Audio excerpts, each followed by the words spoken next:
Hello and welcome, heroes, to the Crit Academy. I am your host, Justin. I'm your co-host, Austin. And your co-host, Dan. And there's a dog. Right when we start talking. We hope to inspire you with creative content that we can bring with you on your next adventure. Thank you guys so much for joining us today here at Crit Academy Studios, where everything's made up and your rolls don't matter. That's right. Your rolls are like running the same type of adventure. Over, and over, and over, and over. Come on, Ian, tell us how you really feel. Got a really exciting episode for you guys today. Sorry we are a little late. It was very much crunch time for some stuff going on, and I didn't get home till late. So here we are. So I do apologize for that. I am really excited for today's show. We are going to be talking about different types of adventures.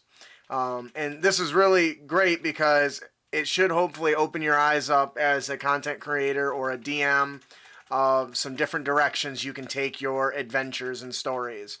But before we get into that, I'd like to take a minute to say that if you haven't been following along, we have been working hard on Capes and Crooks. We've been doing our playtest streams bi-weekly on Fridays. We just had another one. I personally really enjoyed it. And we're excited to delve into some of the big boss battles that'll be coming up soon. Our players have been chasing down the Bright Bomber since they started, and hopefully they're going to be catching her. So it is a her. Is that a problem? I didn't know if you were giving something away. No, they figured it out. Yeah, we knew that. It will be our upcoming Kickstarter, a 5th edition superhero RPG, so keep an eye out for that. If you're interested in following, you can sign up for notifications on this project by visiting our website at critacademy.com/capesandcrooks. Now, before we get into our main topic, we like to start off every episode by giving away fat loot to you, our benevolent and generous supporters. And our RPG Fat Loot giveaway for today is a Chase Through the Plains. Now, maybe you want to introduce your characters to the plains and kick off a planar campaign. Those are always exciting, but sometimes a little hard to, get the ball rolling. Or maybe you're just looking for a fun one-shot to kind of run for your group, or maybe you're running a mid-level content in Waterdeep. Maybe you're at 9 to 10 levels. Then the adventure, A Chase Through the Plains, is exactly what you need. It starts in Waterdeep with a job given by Vajra Safar to catch a thief who stole dangerous tomes from the Blackstaff Tower, and takes players beyond the material plane to the various planes of existence: the plane of fire, Shadowfell, Feywild, Isgard, and of course the Astral Sea. It has a varied ending and the potential hooks for next adventures. Yes, so it's a awesome. very, very easy way to kind of get that get you guys out of the material plane and dabble in a little bit of all the other stuff, which is really cool. Mm-hmm. Yeah. Our winner today is Alcaps. Congratulations. Is it But don't all worry caps or all caps? All caps. Oh, I guess I could see that. I don't know. I didn't don't think care about really. that too hard. But don't worry if you didn't win. You can just head over to critacademy.com and subscribe to the newsletter for your chance to win. It's completely free. Just go ahead and do it. Yeah, every week we give away two pieces of new items every week. So go sign up now. Do it now. So, on to our main topic today. We are talking types of RPG adventures. I would love to say that I created this list, but I in fact did not. This is from Gnome Stew's giant list of RPG types, which I think is just rad as hell. I'll go ahead and share the show notes if you want to follow along. There's a link to their full article there.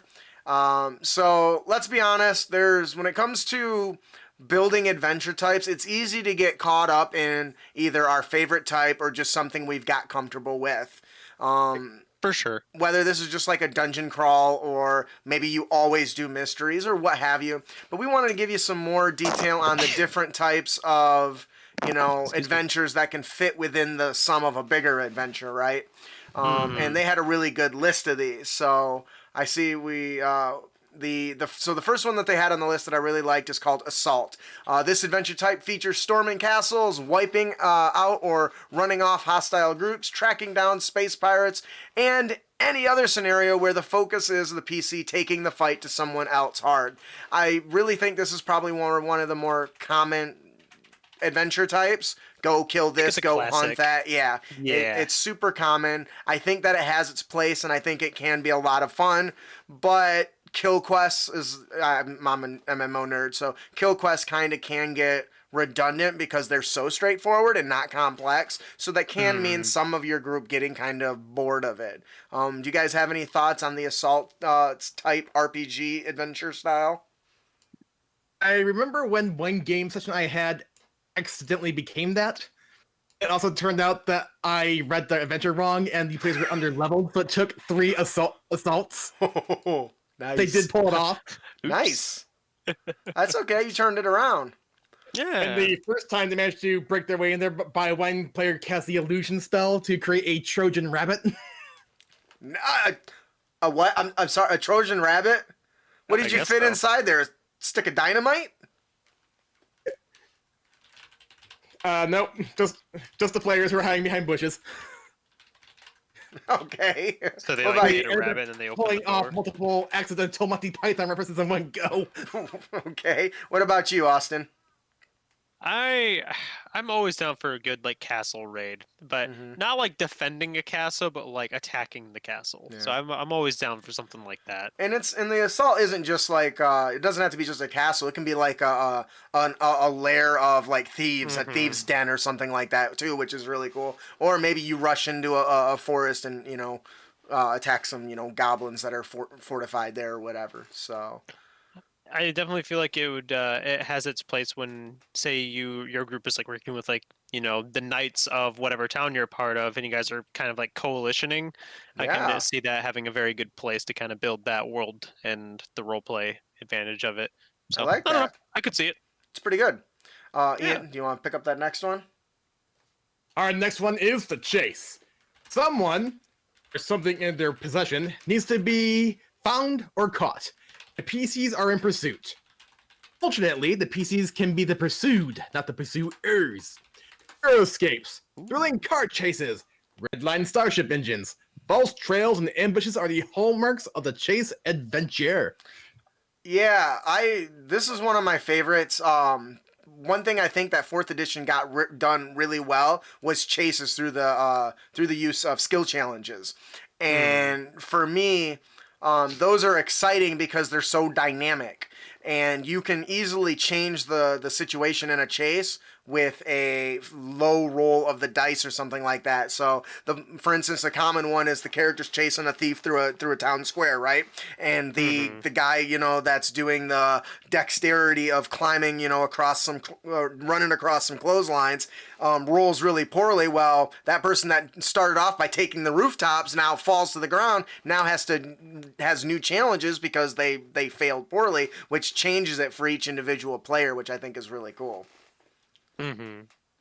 It's not very often where the players are the ones being chased by something, though. So I definitely feel like that's something that could definitely be expanded upon. You're usually the ones chasing the individual.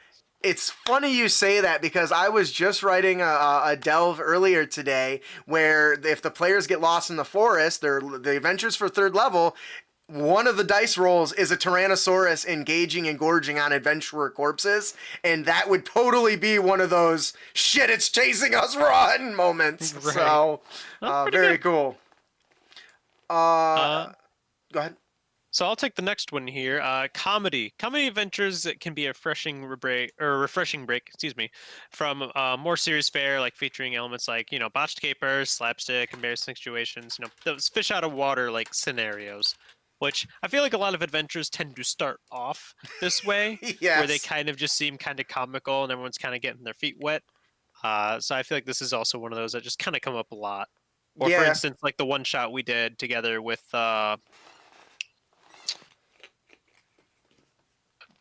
Steve? No, Need some no. words. The one with the where we went to like the frat party or whatever. Oh, that was what is that War Turtle Brewery or something? Yeah, That was a definitely good more one. Comical feel. So Yeah, fighting the giant Voltron barrel monster Barrel was monster, definitely yes. one of them. yeah, so definitely, comedy definitely has its place, especially in one shots. I feel like so. Yeah, that's probably the place you can get away with the most kind of changing of the game type because you expect it to be over in a night. So, Ian? I feel like comedy is often the type I end up playing the most, because I feel like many games I've played ended up becoming a comedy. Not intentionally, mind you, it just ended up that way. And you know what? I'm okay with that. And I feel like that one lends itself really well for new players too, because then you're getting more out of the game than just, all right, guys, we got to sit down, we got to figure out who the murderer is, blah, blah, blah. Instead, everyone's having a good time. It might be some beers being passed around, maybe some Kool-Aid if you're kids. But the slapstick humor is certainly fun, especially if you got people who like to play bards and stuff. That comes through more. But anytime you build a scenario that's based on a joke, that is just fun.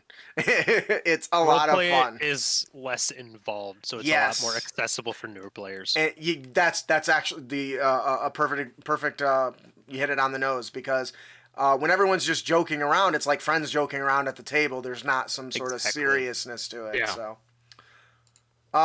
the next one is a contest, competitions, gladiatorial arenas, jousting, and danger rooms from superhero comics all fit the bill as examples of adventure themes revolving around contests. I love contests. I think contests are so much fun and give the characters an opportunity to show off their stuff. One of my classic ones that I used to run when I played 3rd edition was the traditional Robin Hood archery contest. It really let the ranger or the ranged class archer, whatever they were, rogue, really get to shine in the limelight. While they were taking part in the competition, the other players were kind of sniffing around for clues and rooting out who the cheater was and who was doing the gambling and the fixing and stuff. So when you get those kind of competitive competitions, you can let certain class types and roles really shine. In addition, you can throw some weird shit at people that would normally not come up in an adventure, right? And that's one of the things that I really like about it. What do you think, Ian? Contest definitely has a lot of options that you can do, and I definitely think you can get some oddball ones too. Like I've been in some where I had like vaulting, caber tosses, eating contests. Oh yeah. I see a comment for dinosaur races would be an awesome contest. Pretty good. Which I've also participated in, and I think the fun thing about contests too is, especially when you like roll for skills, you might be surprised who wins a few things here and there. Oh yeah, because there's so much chance of so much randomness in it. But the other thing I think we're not touching on is in contests, you can build contests that focus on skills that don't get a lot of attention. In one of the adventures we ran of Jeff Stevens, you guys end up, the players end up, fighting some group of bandits, and turns out it's just a group of actors pretending to be bandits to put on this show. So lo and behold, the players find out now they are the actors and have to put on a performance for this big, bandit king guy, which I just think is really cool. So contests really allow you to play around a lot with that stuff. I think contests are also a really good way to introduce the main villain. Reason being, as in, you're going to this contest, you expect nothing to be out of place, you're going in and maybe to gather some information, but lo and behold, the big bad evil guy is actually one of the competitors at the competition, and That's now nice. you find him and you can track him down and do whatever you need to do from there. I think that's a easy way to go about that. One of my big characters. One of my favorite video games was Fable, and you meet one of the very bad guys during a arena contest, and he's like the big champion or whatever, and so that's really nice. I like that. What about you? It'd be hilarious if the players got a hold of like a potential meeting of villains, and they followed them to track them down, only to realize all the villains are getting together to have a Battle of the Bands competition against each other. Oh, I love it. I love it. And there's just so much you can do with that. Battle of the Band style is awesome.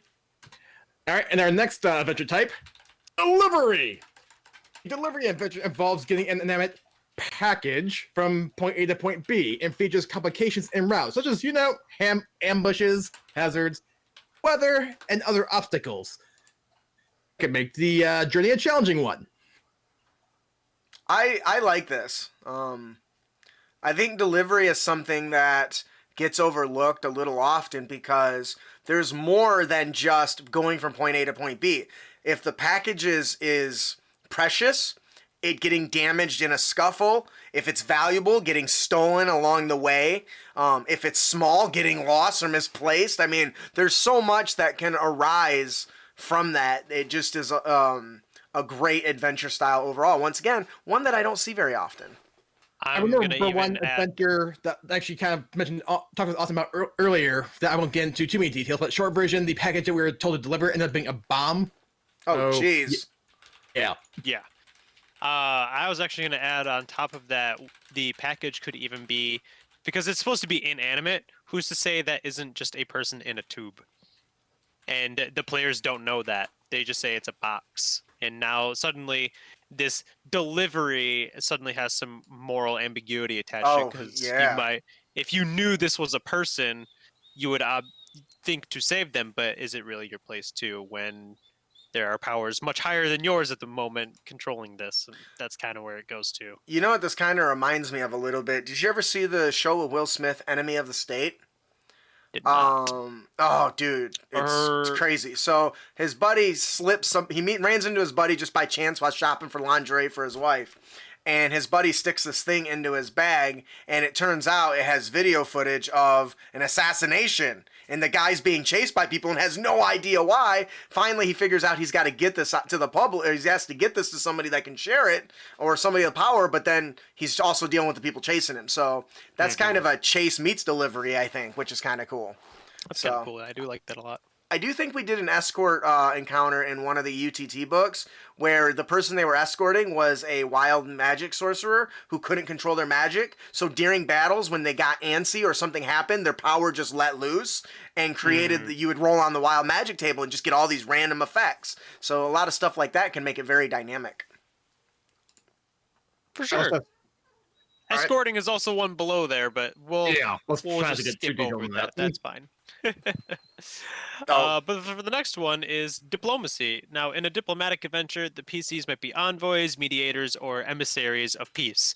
Now, these scenarios involve delicate negotiations, circumventing or negotiating treaties, forging alliances, driving a wedge between allies, convincing others to come to your aid, averting war, and a whole other plethora of social elements that you can just throw your players into.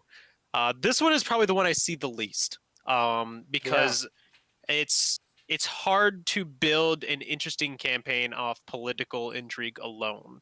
I think that's the issue, because you can't do something basic because the players have already seen it a million times. So you have to kind of convolute things. You have to have these important set pieces that you kind of have to keep together, and clues to make them work. So definitely. Let's be real here. There's a lot of players that would rather just bear their axe in something. Yeah, exactly. And I don't blame them. Yeah, but that should also, in a situation like that, you would have to make that also have an unintended consequence, right? Because if you put them in a diplomatic situation where, hey, we have to, these two alliances are trying to destroy each other, it's your responsibility to bring them to an agreement. Otherwise, they're going to go to war and it's going to spread, and cause all these problems. Well, if the players just go in and kill the one person, well, now they feel like they're attacked by the other faction, so the war starts anyway. So it doesn't have the intended effect that the players had, right? Or the player thought it would have. Well, it also depends on who they're killing. Of course. Yeah, so. But that is definitely the challenge with diplomacy. So definitely a fun one when they do come by, but chances are you're probably going to be looking for a module for this one. Right. Yeah. Wait. Did you have something, Ian? Nope. Okay. So next up is disaster. From giant asteroids heading to the planet, to planet-wide earthquakes, or the wrath of gods, to hurricanes, killer viruses. and rampaging monsters. The shit really hits the fan when in these adventures, and the PCs are usually in the middle of it. So one thing I've really wanted to do, I'm a huge fan of Final Fantasy XIV, and in the very beginning of A Realm Reborn, a damn comet hits the planet. And that's the start of the game. And so everyone's recovering from this disaster, and the world's economies and everything have changed because of this catastrophic event.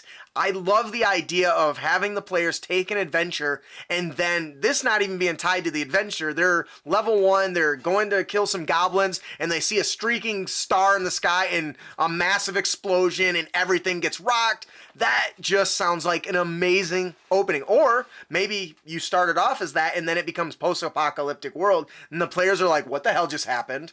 I mean, it seems so awesome. That is such like a good hook to use. I think when I ran my campaign for a little bit, although everyone's times were off, and so I was like, I'm not running a campaign at midnight. Y'all can just go find a new DM or something. I started them off. This was supposed to be like an assault-styled campaign. Well, I realized very quickly that not every player is kind of totally into that, and so I was like, okay, that's going to be fine. So this turned into a disaster campaign, which was they all kind of were like in the front lines. I still made them like soldiers to kind of start off, and next thing I know, I had this person who was just kind of levitating in the air, and everyone kind of looked at him real funny, and they're like, what is that?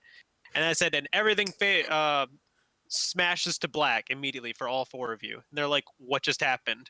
That's and then awesome. I said, they wake up and there is corpses everywhere of both sides. Everyone is dead. There's fire. You have no idea how long it's been. Your vision is blurry. You can barely walk. What do you do? And that's what I told them. I said, what do you do? And they look at me. They're like, what do you mean? What do we do? I'm like, what do you do? You have no idea. You have no idea what happened. I mean, and that's the point. Yeah, like, that's awesome. You're not supposed to know what's happening, and I think that was the fun of it. Yeah. Unfortunately, the campaign didn't last long, but it was definitely a fun disaster. It's not quite disaster because it's still a little small scale, but the point is the disaster is just this thing that had happened that was a catastrophic level event. There's something a lot of like adventures or campaigns or sessions that you can springboard off of this type alone, just because there's a lot of things you can do with it. Right. I can see a lot of like skill challenges involved too. Yeah. Descent in Avernus, great example of a disaster campaign. Yep. Perfect example. If those of you are listening or watching don't know, that starts with an entire city being dragged into hell. That's pretty disastrous. Yes. There's a giant hole between time and space because the entire city just got pulled into Avernus. Real good stuff. Real good stuff. Very cool. All right, to keep things moving, our next one is escape. PCs are captives, prisoners, slaves, or what have you. You're locked up and you get to escape. This could include some breaks, elaborate plans, sneaking on the guards, high tension, stealth diversion, and often a thrilling chase scene. I could even see you like bribing or off your way through guards. Yeah, for sure. There was another campaign that was like this. What was it? The Out of the Abyss? Yep. Yeah. The players all start as prisoners. Slaves. Yep. Or slaves, you're right. Prisoners, slaves, something like that, of the drow people, right? Which is not a good situation to be in at all. No. The one downside, though, of trying to escape is, depending on what the player's abilities are, I could see this one being lampshade fairly easily. Yeah. I could see like a balancing act too. It's like, okay, we need to make things difficult for the players, but not too difficult to make it. Right. And that definitely has some risk to it. Yeah, I think that this works. Obviously, the prison break is the most common one, but the other type of escape that I think is really good is when the characters have gone through the trouble to infiltrate something, and it's not as easy to get out as it was to get in. And I'm thinking of like they trigger something and it puts everything on high alert. So now, shit, we got in. How the hell are we gonna get out? Well, turns out I know a guy. We might be able to, bribe him to get out. Or maybe we bribe him. He shows us the exit right into another cage. He paid me more. Right. So I like escape style stuff. Definitely, definitely can make some iconic situations for sure. For sure. Like where certain players with certain skill sets can definitely shine throughout these. So, a good one. Escort. So this is the one that's much like the delivery, Hmm. but of course it's usually like guarding a caravan or a person of interest. These adventures feature ambushes, situations that endanger the escorted characters, bounding between the escorts and escorted, narrow escapes, and thrilling set pieces. So the thing that definitely ties this from different from delivery is the idea that this is a real person. You can Mhm. talk to this person. Yep. What if it's a princess, but she doesn't want to marry to this prince that you're supposed to escort? Suddenly, we have a very big issue on our hands because while you're getting closer to this person, so you're kind of getting more understanding with this princess that clearly doesn't want anything to do with the other kingdom's prince, should you really cause a war over this? That's where the interesting part is. Or are you willing to be assumed that you're all fugitives who had seemingly captured the princess? Right. And that's another thing as well. So I wouldn't say you'd cause a war, but guys would definitely have a bounty on your head all of a sudden. So definitely a lot more different than delivery in the sense that this is a living, breathing thing. You should put emphasis on the fact that this is a living, breathing thing. And as a DM, that character that's being escorted really needs to have a strong persona or something that's being constantly reminded that it's there. And giving them an annoying habit is a great way to do that. Like, if it's a princess, not to sound all gaudy, but maybe they don't like Right. getting dirty, right? And so they're nitpicking and complaining. We're gonna walk through that, like, oh my god, something like that would just be to the point that some of the characters would be like, can I just take her out? She's not worth it. Can I just like kill her and say like bandits got to us or something? Like, Right, I don't know, like- man. We got paid half up front. We can bail. Yeah, we could bail. Not that you want to do that, but anyways. No, for Dude. sure. But any input, Ian? Yep. Not at this time, no. Okay. All right. So the next one is espionage. This I was just saying I was writing a delve earlier, and it's very much espionage. Espionage themes adventures feature spying, subterfuge, learning or exposing secrets, clandestine activities, conspiracy, skullduggery, and conflict in the shadows. The PCs can be spies, professional or thrust into the role, spy masters, or unwitting participants. So the one I'm writing right now is there's two factions this thing is going on in the city. They both are kind of head to head, but one is actively trying to undermine and make sure the other one crumbles. Well, that group is involved in some stuff going on in this other city, so the other city finds out this is happening and knows if that group crumbles, then the infrastructure part of their city is going to crumble. So the players have to go in, figure out who's in charge, who's doing what, why they're doing it, and try to stiff it. And the only way they can do that is by sneaking around. The problem is you can make all the monsters or the critical people stronger than the players. So they can't just outright, attack, Can't slab. just kill 'em. Yes. Yeah. And so it forces them to find alternate ways, turning each other against each other, or turning certain allies against each other and stuff by forgery. That was one of the keys I used. The forgery kit, a skill, becomes a big help in something like this. Criminal contacts. All those other sorts of powers that don't get as much attention really shine in the whole, all right, this Duke's a dick. We need to bring him down, but he's too strong to kill directly. What can we do? Right. I still find it hilarious that during our Friday campaign with Capes and Crooks, White Ninja, I mean, yeah, he's a ninja, so he's great when it comes to stealth. He has that part down. I made charisma his dump stat because I figured he's a ninja. He don't talk much. But then I had to bluff my way through how many situations now? And I keep going good at it. Yeah. For the most part. And that's part of it, right? And that really becomes where a dagger is useful, but you're not always going to be able to just, slice your way through an enemy. And sometimes the goal is just to dig up information. And the best way to do that is through these sorts of, activities as opposed to just a knife to the gut. So, Right. Ian? Can be hard to do. I think we covered that one pretty good. I think we're good. Ian? Exploration. Yep, we're on exploration. Exploration. A new planet, cabinet, jump gate destination, or sealed tombs awaits. Someplace new needs discovering, or has been discovered. or has been lost and found again. PCs must explore the new land, dungeon, planet, plane, what have you. Pretty straightforward enough. Yes.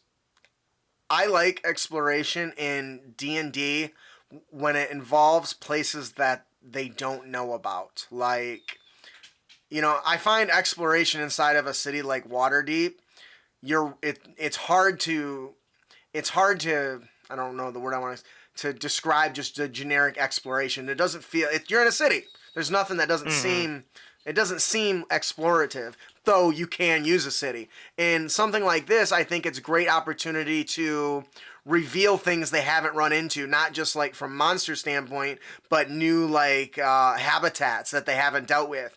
If you are running an adventure that's always seems to be sunny, rainy outside, but never no snow, adventuring into a mountaintop where it's coated in snow, that becomes a very explorative sort of game type, and you can get a lot out of that because what the hell is hidden underneath the snow, you know?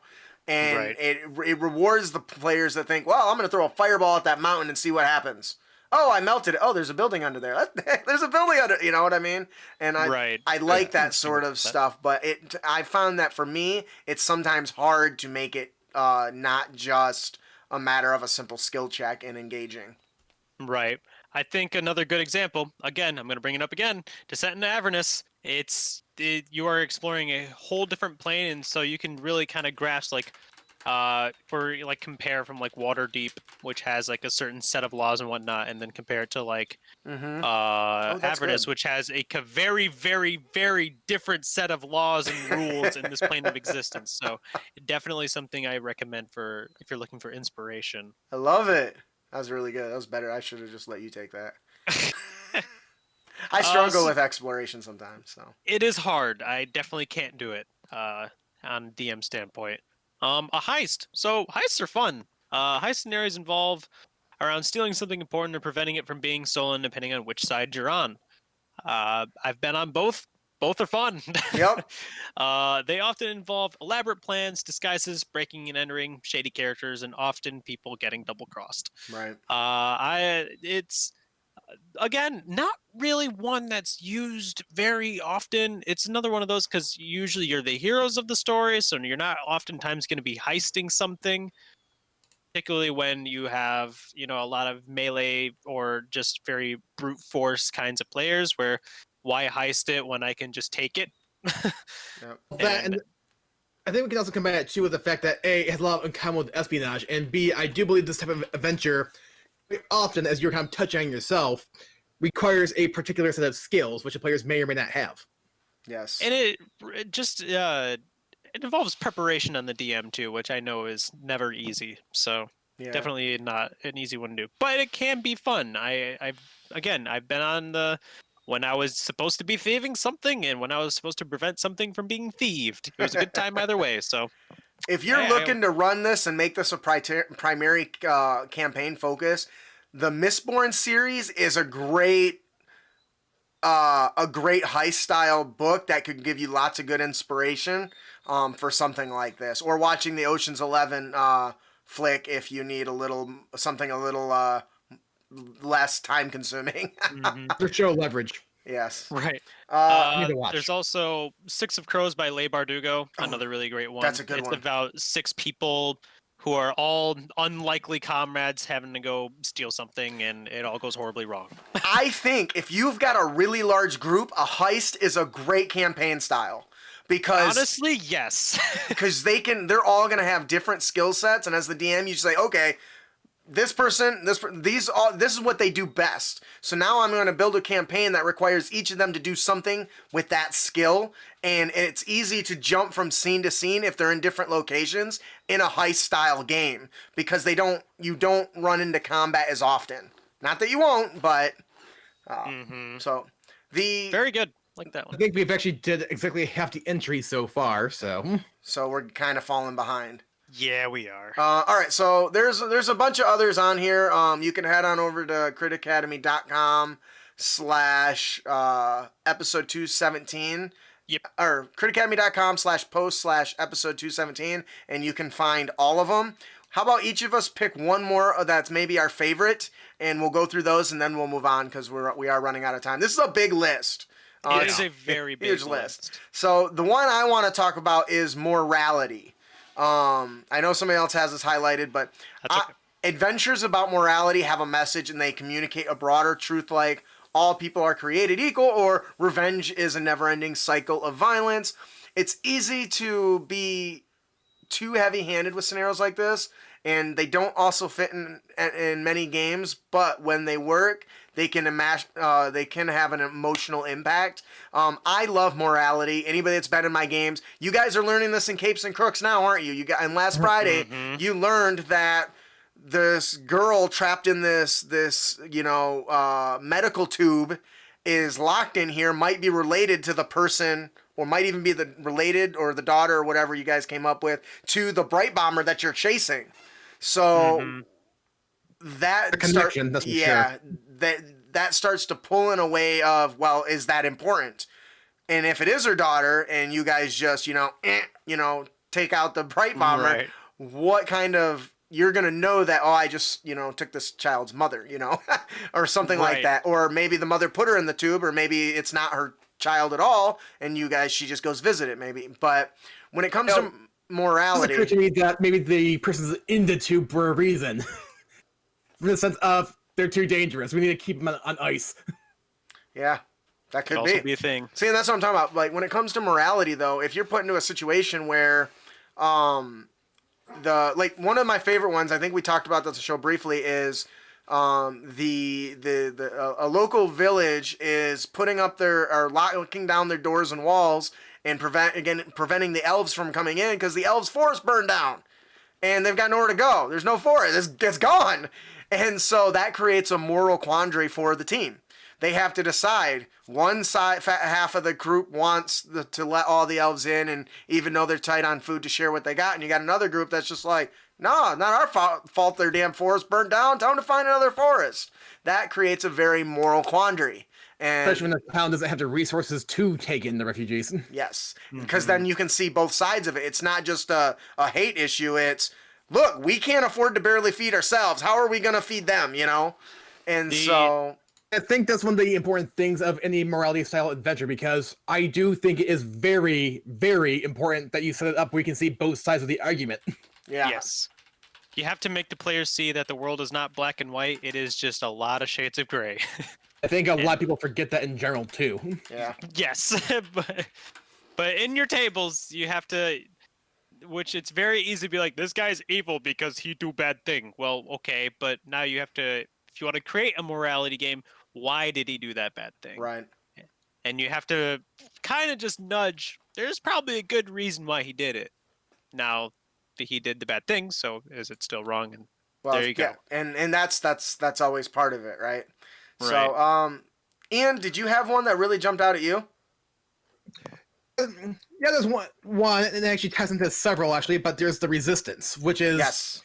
It's a good one. this adventures involve you guys are the underdogs fighting against those in power through subterfuge, raids, guerrilla attacks, underground ops, asymmetrical warfare, Robin Hood type things, and there's so many ways you can go with this, and there's something kind of fun about up against a bigger force and winning, but at the same time knowing when you might need to retreat to fight another day. Yep. Absolutely. That's also a very hard one to. I don't feel okay. Maybe not hard. It's not necessarily hard to run this one. It's just hard to keep the theme that you are the weaker force. I think that's the issue. Especially while as players winning. get stronger. Yes, because that means you're gonna have to get some pretty big guys on the enemy team there. So I think the way that could work though really well is if the characters do start at a lower level, they start at like the lowest level of the resistance, and as they get stronger, they move up the ladder in the hierarchy of importance. I just was watching the Falcon and the Winter Soldier, and one of the characters in there is a normal thug type person until she gets Super Serum Soldier, and then she ends up taking her fight even stronger and ends up becoming, the big dog at the top. And I think that would be a effective way to keep Have the a natural transition. yes to the plot. Yeah, I can agree with that. that's a good one. Funny enough, the one that I was going to choose was the war-styled campaign. Of course. Because, it's always It's I think having these big conquests and big battles, while they are definitely a workload because you kind of have to put in, all right, who are the the big characters, who are the smaller forces, who are like like what territories are they part of. You kind of have to really sit down and think, man, these guys have a lot of things, and I kind of have to make note of all of these things. Yeah. But when you do, these adventures themed around war can involve, like sieging, conquest, defending territories, leading armies, even crashing the city gates. Maybe you have some generals, some scouts, guerrilla warfare, and just all sorts of similar things. Assassination being not excluded from them. Right. So there's all sorts of these things you can really play around with, because war is kind of just this big thing, and you can kind of pick and choose what parts you want to play, that your players feel most comfortable doing. So I've And the war always type dips into all the other various other adventure types here too. So yeah, Mhm. that happens. I've always wanted, ever since I read the first time I read Mistborn books in the Siege of Lutherdale, I've always wanted to run an adventure where the entirety of the adventure takes place in a city that is under siege by an outside force. In this case, there was 3 forces outside of this city trying to take it. Now that and so. The people inside are fighting amongst themselves over resources. They have to burn down houses to get wood so they can keep themselves warm as the siege lasts into the winter. There's constantly people from the outside getting in to try to do negotiations, which leads to some people not agreeing with them and attacking them, and just all these sorts of things I think would be so much fun. It can all take place inside of a single city that is under siege, where you can't freely just leave. And that's always been something I've wanted to try since I read the first time I read the Mistborn series. So definitely is a lot of fun. I think that having the players do a mix of other adventures that push the tides of war in one side's favor could be really cool too. You could really just set off the players as like a mercenary group for hire, and you can just now we're suddenly stuck into a moral ambiguity thing where it's like, well, these guys pay. Is it good to help them? Right. Like, what is your player's belief system and whatnot? There's a lot of things you can really play around with, being a neutral force in this war setting. I'm now thinking about the Black Company book series, which follows a group of mercenaries. It was clear very early on that the guys who hired them were probably the evil guys, but they don't care if they're being paid. That sounds a lot like Austin's characters. All right. So there's a lot to this. I do want to give a huge shout out to the original article, Gnome Stew's Giant List of RPG Adventure Types. You can find it in our show notes over at critacademy.com/post/episode 217. If you want to look at the full list and get a link to their article, as well as their other articles, which are all awesome. Overall, there are a plethora of types, and there are more types beyond what is just discussed with us today and beyond what's in this article, especially when you start to mix and match a collection of them. So just when you're designing your campaigns or you're running another adventure, just consider yourself, which is the last one I ran, and can I change it from that? And how can I do that? And you'll find that you keep your games fresh that way. For sure. So, I think that'll do it for our main topic today. I gotta click the... And now, what you've all been waiting for. Our Unearthed Tips and Tricks segment, where we bring you new and reusable material for both players and DMs.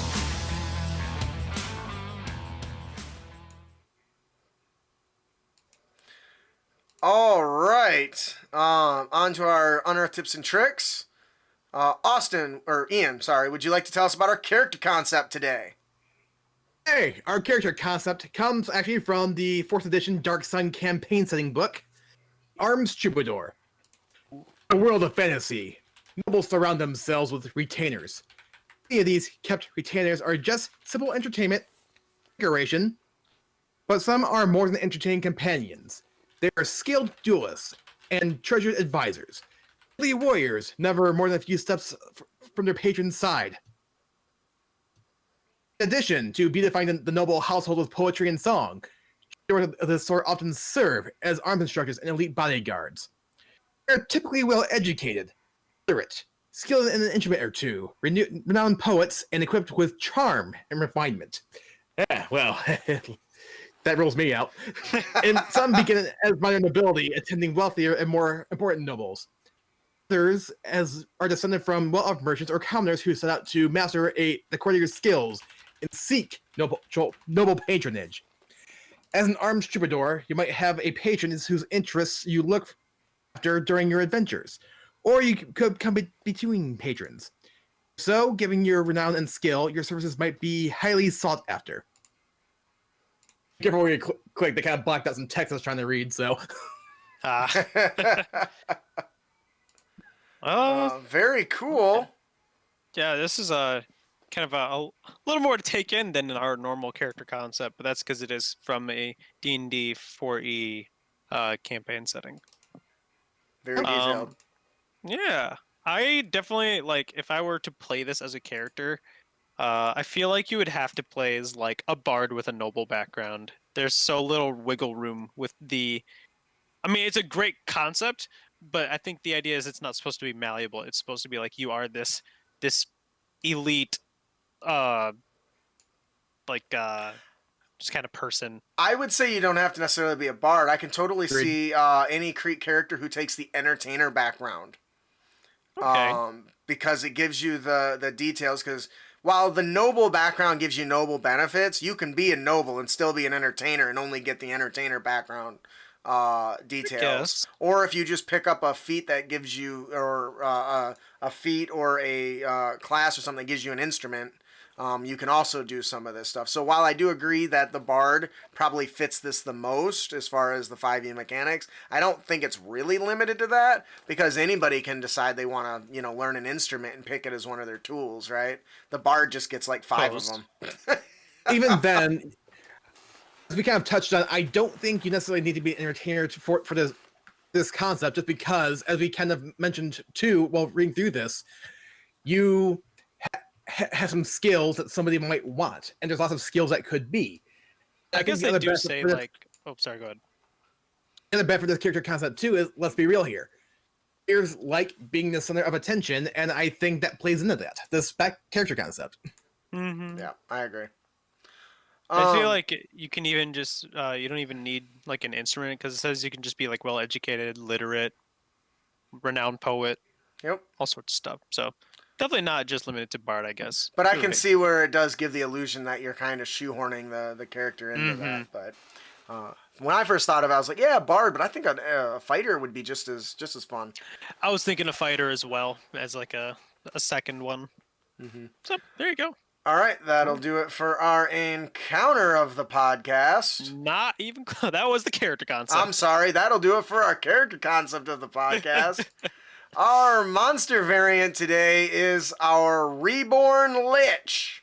If you're looking at the screen right now, you'll see a cutout from our monthly magazine that our patrons get a hold of, our Unearthed Tips and Tricks monthly magazine. You can get an idea of how I do the layout and stuff, so hopefully you like that. So here you'll see our Reborn Lich. The Lich views the world through a lens of infinite opportunity where time is no longer a significant concern, except for when you're just born.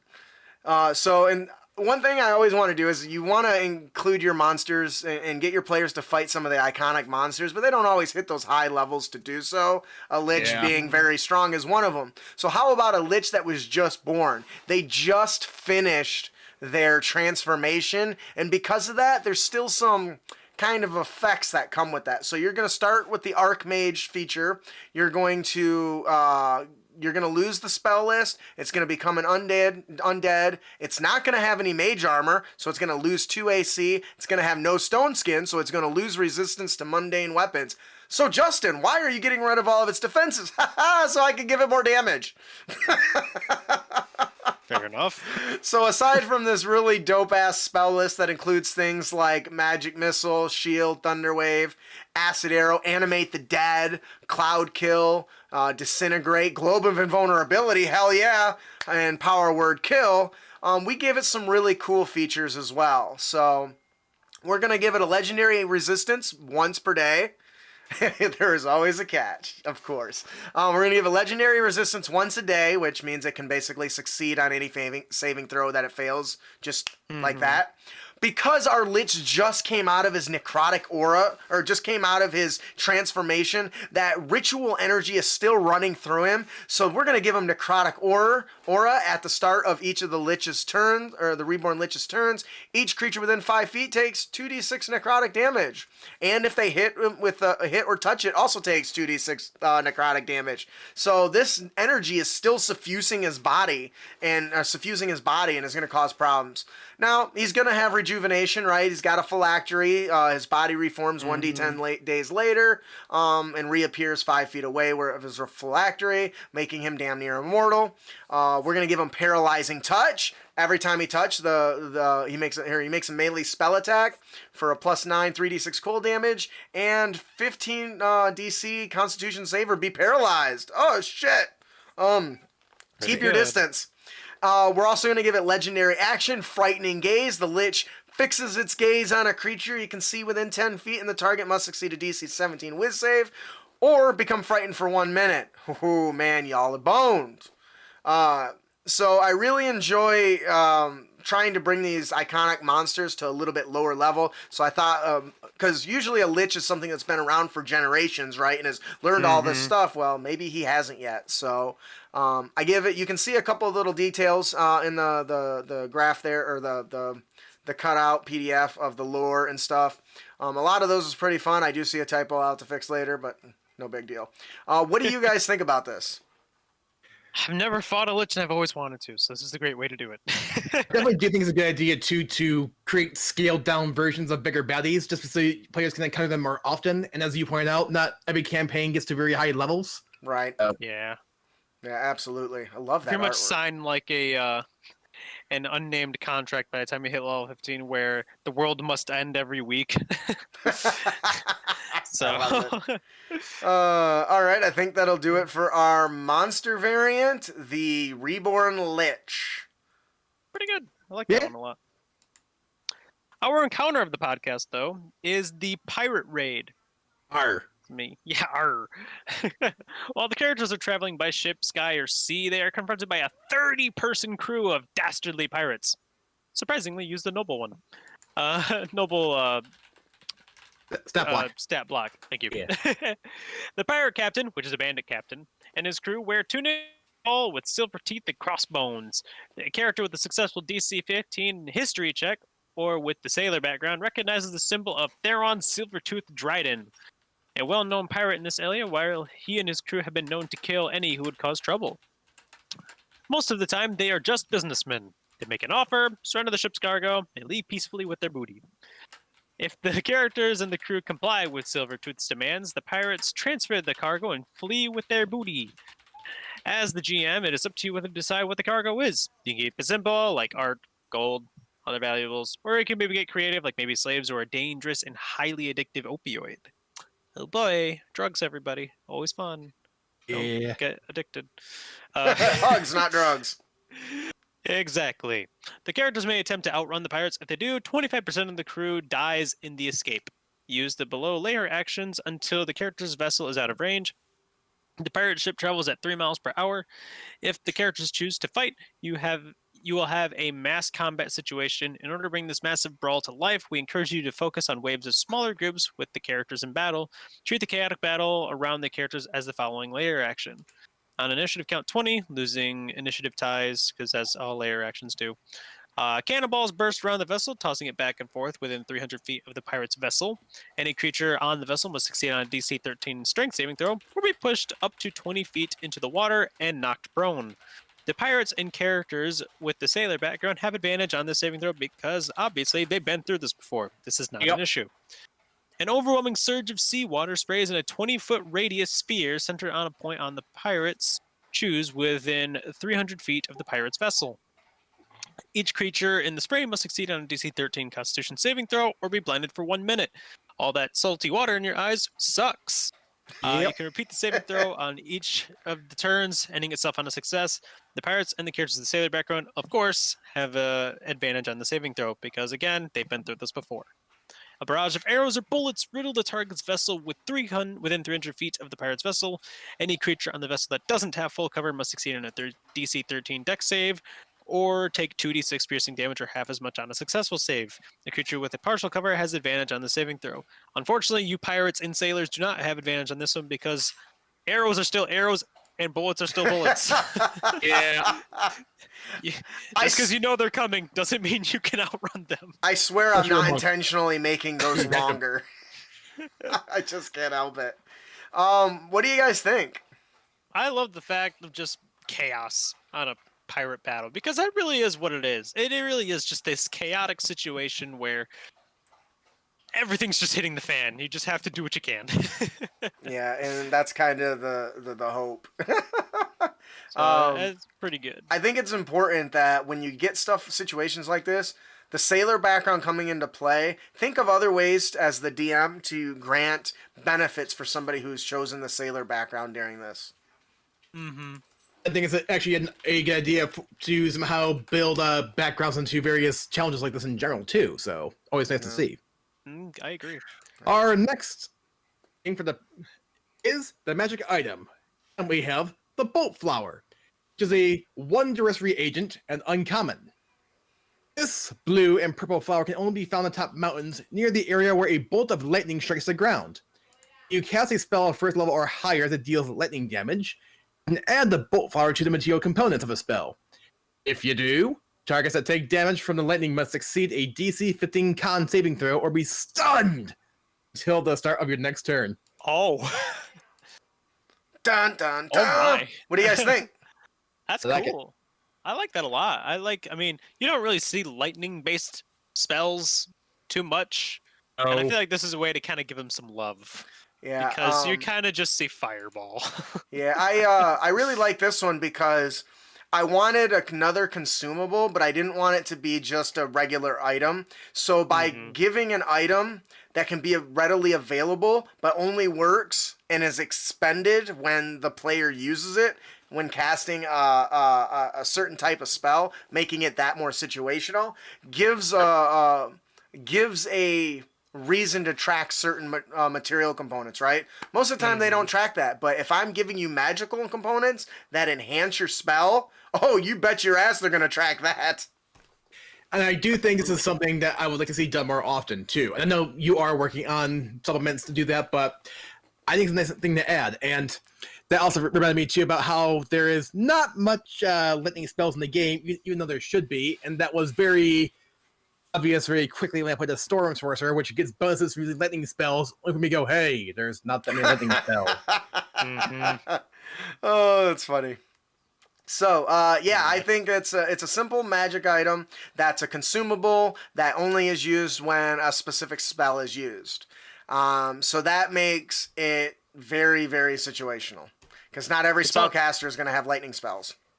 Yeah. But- On top of that, it's an easy way, and I kind of see that we made this comment before. It's just a nice way to make it so you can do nature checks and actually use that skill. Yep, for finding stuff. Yep, I love it. So I like that a lot. All Please. right, that'll do it for our magic item, the Bolt Flower. Our Dungeon Master tip of the podcast is the Intangible Favor. Let's be honest, sometimes heroes seek to call on favor in exchange for less tangible benefit.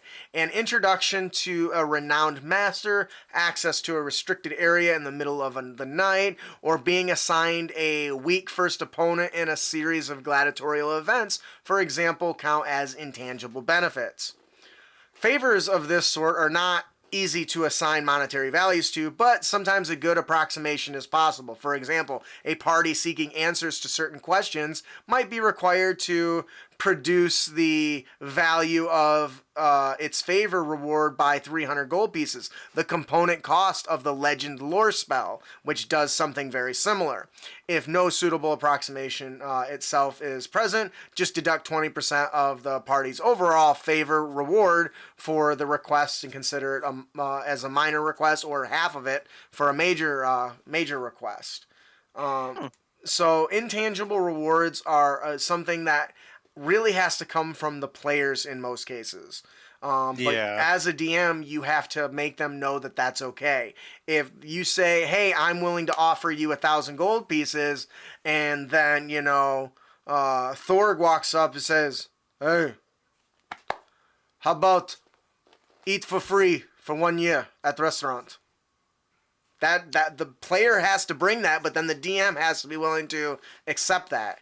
Or if an assassin needs to take care of somebody, maybe instead of saying I want 1,000 gold, say, "Hey, how about you drop it down to like 800, and you make sure the guard at the door that night can easily be bribed or has already been bribed." You know what I mean? Right. There's so many intangible favors that can be added to the game. If I offer your character a reward, it's like, you know what? I don't have 500 gold pieces, but I'm telling you what, I can give you 250 right now, and then I can ensure that you have a access to the thieves' den for a day to meet up and chat with whoever you want. And the fun thing about this too is, depending on how all of this is executed, is an NPC decides to cash in on these favors, maybe. Mm-hmm. It goes both ways. I love it. What do you guys think? Yeah. Well, Austin, Ian kind of gave us thoughts.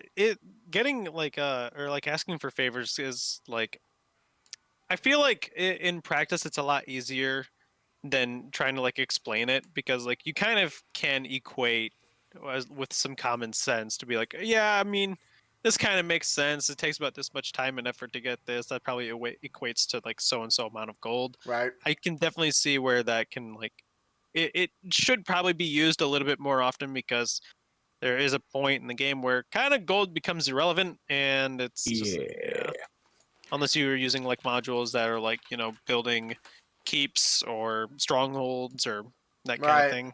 So now I flash back to Crystal Stroud, where like the one thing I hated about that campaign was you didn't really get that much gold very often. Even when you did get, like, there's nothing to spend it on in this realm. Mm-hmm. That's funny. So definitely can see that. I think it's a good one. Yeah. And I think, once again, that's something that the DM has to be kind of mindful of if you're going to include it. And sometimes it's great for lower level NPCs who don't have a lot to offer, but might know a guy. Yeah. So yeah, it's a great way to put it. All good right. way to introduce important characters too. Absolutely. That'll do it for our Dungeon Master tip, Intangible Favors. Our player tip of the podcast is Don't be a dick. And you can avoid dickitude by listening to Austin. And by listening to me, I mean role-playing and Githzerai. I almost said Githyanki. No, fuck I was those like, that's guys. incorrect. Other one. The Githzerai value their heritage. It informs their philosophy, their behavior, and their intolerance for Githyanki. See, that's why it's important to know which one it is. And mind flayers. Unlike the battle-driven Githyanki, the Githzerai seek inner peace and self-mastery. While the Githzerai are willing to explore and experience the multiverse, they maintain a worldview centered on personal responsibility and accomplishment. Their entire social hierarchy is based solely on merit, and each Githzerai must earn a place in society. Austerity, prudence, tenacity, and pragmatism also run strong in the Githzerai. Rarely do they own more than what they need. They're often people of few brief words. They don't often let their fiery souls and passion be reflected through a display of strong emotions. Githzerai believes trust must be earned. They have come to expect lack of discipline and weakness in other races, especially the humans who wear the emotions on their face and body. It's a very big one because there's a lot of humans, and that's kind of a thing you kind of have to play around with. And I'm sure, like, if you saw like a half orc or an orc, they saw them being angry all the time, which I know is still a stereotype, but Githzerai probably aren't going to like that very much either. But let's be real here. Sometimes still types exist for a reason, and you know what? Sometimes that's okay. Yes. Right. The Githzerai have few solid relationships. Faith, nationalism, and even familial loyalties are less important than one's own enlightenment. This leads them to constantly seek out new mentors and companions, and they are unwavering allies to those who prove worthy. So they kind of handpick everyone that they kind of work with. They don't really, if they feel like they're not gaining too much out of the relationship that they're currently in with this group of people, they're probably going to leave. They're out of there. So that's Roleplaying Adventures. It is They're a fun. lot to take in. They're Yeah. very stoic people. Absolutely. Yeah. That really touched on all of it. I don't really have anything to add to that. That's Yeah. I think that's from And- one of my 4E books too. I don't know that I put it down there, but So, and I think it is worth, once again, as we kind of mentioned, it is okay to use this as a basis. oh yeah, You don't absolutely. necessarily have to use this 100% just because, let's face it, individualism is still a thing, and just because there is a average expectation for a race does not mean you get to play into that 100% either. Right. Absolutely. Exactly. So I think people often forget that, especially when people say, but this racial diversity is problematic. I mean, that's not saying that's one for everything. right. Run. It's like like good dark elves, good drow. Yep. Like they can exist. Or They orcs exist. that aren't savage. Yeah. Yeah. Just a half orc. All right, I think that'll do it for our player tip of the podcast. Don't be a dick. And you can avoid dickitude by role-playing that gets awry. All right. And we have yet another Fat Luke giveaway today. Twilight at Eventide, which is a 32-page collection of 3 short adventures designed for characters levels 1 through 3. In this product, you can find a description and map of the village of Eventide, a vivid cast of characters in the village, a variety of detailed location maps, including an old mine, an abandoned farmhouse, a decrepit tower, and a ruined. Adventures that features Exvarts, Darklings, Dryads, and Hags. A combination of roleplay, exploration, and combat encounters. And I apologize in advance, the winner of this is Toy Boy. Don't know how to pronounce this, that's what I'm going with. And that's okay. I work at a cafe and I'm gonna mispronounce everyone's name on purpose just so they know that I just can't care enough. Aaron. Aaron. Aaron. If you- Sorry. Didn't win? No problem. Head over to createacademy.com and subscribe for your chance to win. And you can find plenty of other free stuff that we offer there already. So, yeah. Do it. Do Yeah. it now. I am really excited. That'll do it for our episode today. I'm really excited. Next week we'll be talking with the cast of the Homebrew podcast, a popular D&D sci-fi actual play podcast. So I'm super excited Amazing. for them to talk about some of the changes that they made to the mechanics and how they really brought the space feel to their stories. So Nice. if you enjoy the show and you'd like to support us, please visit critacademy.com, follow us on social media, leave us a review on iTunes. Even if you don't use iTunes, it's free to sign up, and you can then leave a review. It helps a lot because all the podcatchers use it. You can also pick up some of our new products. We just released Whitaker's Well of Wondrous Magic Items, which is a magic item generator. If you really like those, every monster to drop randomized loot, they're all required attunement though, so you don't got to worry about it imbalancing your game. So, all right. Yeah. That'll do it for our show today. I am your host, Justin. I'm your co-host Austin. And I'm your co-host, Ian. Thanks for listening. Keep your blades sharp and spells prepared, heroes. See you later. You'll